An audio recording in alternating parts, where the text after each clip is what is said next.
Hello, everybody. Welcome back to Shannon's Shelf. I am Shannon. That's me.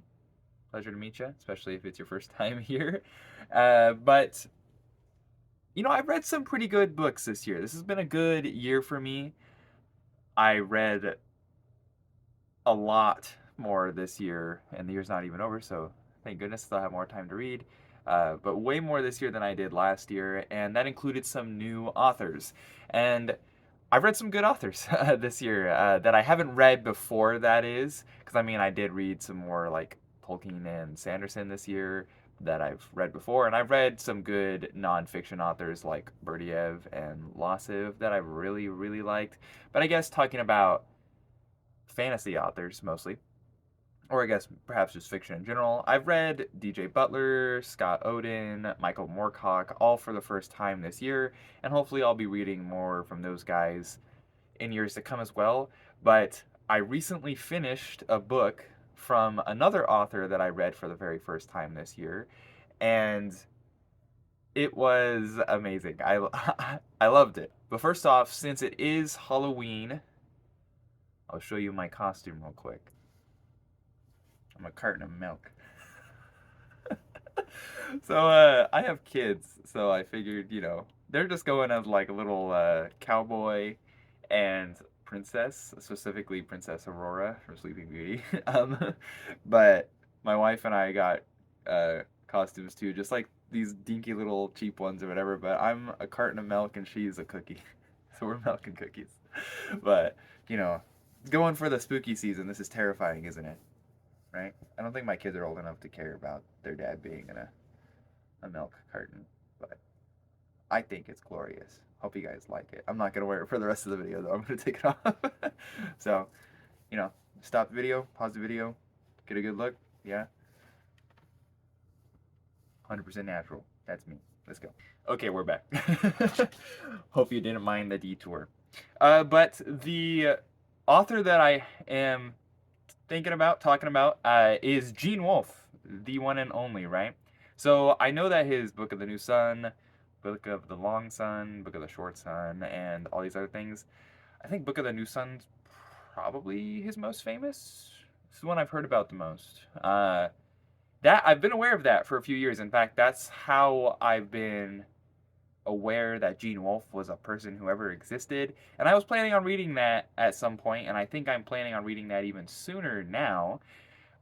But it's because I haven't read it yet, and it's not what I did read. I got invited, kind of like last minute, by my brother to read some Gene Wolfe with him and a couple other guys for October, and we're reading its sequel next month in November. But that was The Night, and I have it here. So this is Tor Essentials version. It actually has the Wizard Night. Wizard is book 2, so both copies are in here. So it's about halfway done, and when this video comes out, of course, I should be starting the Wizard the next day, hopefully, if I have time. And very much looking forward to reading it. To be honest, I don't think I would say The Night was my favorite book I've read this year. I just read too many dang good things this year. But of the new authors that I've read, I would say Gene Wolfe has done it for me, right? It was awesome. And I actually do really like this, like medieval art, like manuscript writing. You can't really see the writing that's covered there. It's from the Tor Essentials that has them both there, and it was pretty cheap. It has some plugs by the Washington Post, Tad Williams, and Neil Gaiman, who I've not read any of those, especially not the Washington Post. I don't know who that author is. But regardless, The Night. Okay, talk a little bit more about the story itself. I think I've mentioned this elsewhere, but the introduction to this story was kind of like, oh, The Night is like Gene Wolfe's story that's like fully embedded in mythology, like fully embedded in myth. And I feel like I'll hear people talking about, oh, mythology, like this is the mythology. Even Tolkien like doesn't give me mythology vibes. It's just a great fantasy story. Now I get what they're saying. His world building kind of makes it feel like it's based in this like mythological world, right? But I actually read a fair amount of mythology, of folk tales and stuff like that, especially. And this felt a lot like reading those, and that has never happened to me before. So this is like gives me the most mythy, folky vibes of any fictional book that I think I've ever read, and I really enjoyed it. It kind of has that magical and mystical like feel to it, and perhaps that's something you're interested in if it's Halloween. I guess if you're watching this after Halloween, sorry, but you'll be fine. I guess. I suppose at least. I hope. But I know that he is known for being, or at least have his stories are written from a perspective from a like unreliable narrator. I don't think that's the case here. At least I didn't think so. I thought that it was all relatively straightforward. He seemed a little confused and got like sidetracked sometimes. But in many ways, that didn't seem like even the narrator. That just seemed like the plot. And I doubt people are wrong when it comes to like, Book of the New Sun being that way. If he's notorious for that, I'm sure it's the case. But that's not a problem with the Knight. I'm assuming it's going to be a similar tone for the Wizard. So if you're worried about that, if you've heard that about Gene Wolfe, I think the Knight might be a great book to read because it's not really a problem. The story itself just kind of feels like a dream sometimes. It just feels like he's constantly jumping from place to place, from different realms, like, to the realm of the elves, and what have you. He's not always grounded in the earth, and then even when he's in the earth, he's not in America, but he's an American. So it just like adds a whole another element. It doesn't really properly explain like how the hell he got here. He talks about like American football and other American references, or just mentions name drops America a few times, and he's obviously not in America like pretty much at all in the story.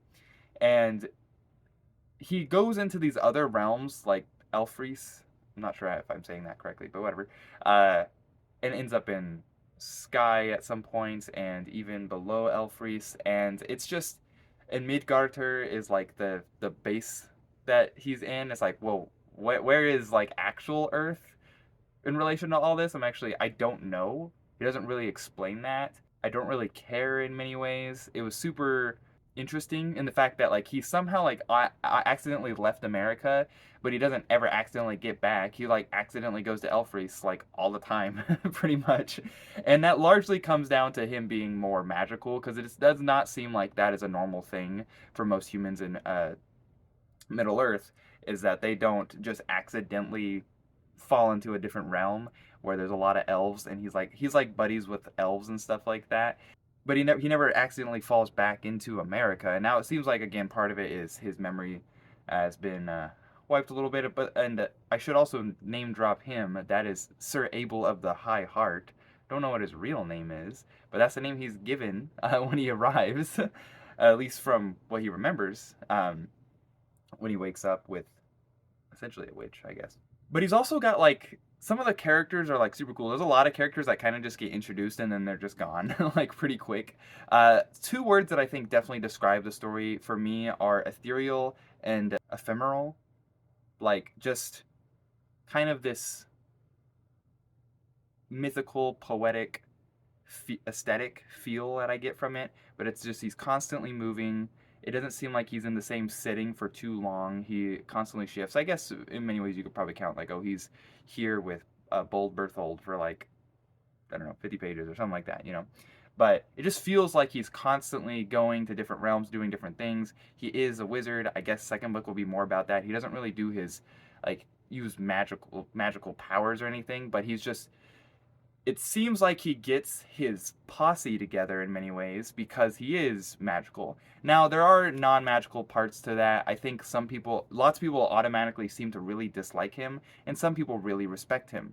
He kind of has this naivety to him, and he is essentially he's a young man. He's a young boy. He gets like elf like ages him to make him to be in his 20s because he spent so much time with her. Essentially, it's like, oh, you spent 10 years with me. Let's make sure we age you 10 years so when you go out. But it didn't feel like 10 years to him. It felt like maybe a few days or whatever. But the real world, Midgard or whatever, had actually 10 years had passed. So she ages him. So as for him to not be in too much of a funk when he gets back, but he still has the mind of a young man. He never actually had those years of experience to mature, and he's in the body of a man, but he's got the mind of a boy in some regards, and it's it's kind of like the dream of a young man, like a young man and his dog, and the dog is part of his posse. It's this magical dog, but he gets a magical cat. He's got like an ogre. He's got a couple like elves that help him out and stuff like that too. And he even has like just a normal guy who's a sailor to be his friend, and his and they're not always with him, not all the time. In fact, a lot of the time I actually I'm trying to think, like, is there a time where literally his whole crew that are like loyal to him are just there? I don't know. It's just like every other chapter, almost feels like he's just, oh, he recruited a new person. It's like, again, these magical creatures, it's like it seems like he's even being aware of them or friends with them, or they're willing to follow him because he is magical himself without necessarily realizing it. It's like he's a wizard. He's got such innate magical abilities, and he just wants to be a knight. He doesn't even think about being a wizard. He's just like, I just want to be a knight, pretty much, because he meets a knight who he really looks up to. And I feel like, yeah, it's like he's just thinking like a young guy. He's like, this is someone who's cool that I really respect as a young man. You kind of get fixated on. There are some other young men elements. He kind of has like this level of like horniness, I suppose. It's not dominant like throughout the story, but it kind of like shows here to there, and it's just kind of funny, to be honest. I wouldn't overall describe the story as funny, but kind of lighthearted in many ways, and at the same time serious in other ways too. I really enjoyed it. I really enjoyed it. I don't know what else to say about it necessarily. I feel like I've got thrown a lot of stuff out there that is kind of all over the place. But I hope that at least what you can take away from this is, if you made it this far, I really appreciate it, is that it's a good book and that I enjoy it. And I'm really looking forward to reading the second part, The Wizard, and I will definitely make a video on that. We should all have a fancy entourage or posse or whatever, like Sir Abel of the High Heart. Because why not? I want a magical dog and a magical cat. It'd be cool. If you guys could please like and subscribe, that would be greatly appreciated, especially if you don't want to miss me talking about The Wizard. When I get done with that, hopefully I'll get a video out within a month from this video coming out. But it should be good. I'm really looking forward to it. Really looking forward to reading more Gene Wolfe. Hopefully I'll get to maybe Book of the New Sun by next year. If you have other recommendations for Gene Wolfe, please feel free to leave them down in the comments. I will check them out. Well, I mean, I'll check your comment out, and hopefully, if they're good recommendations, I'll check out those books too or whatever. But I've been Shannon, and I'll see you guys next time. Have a good one.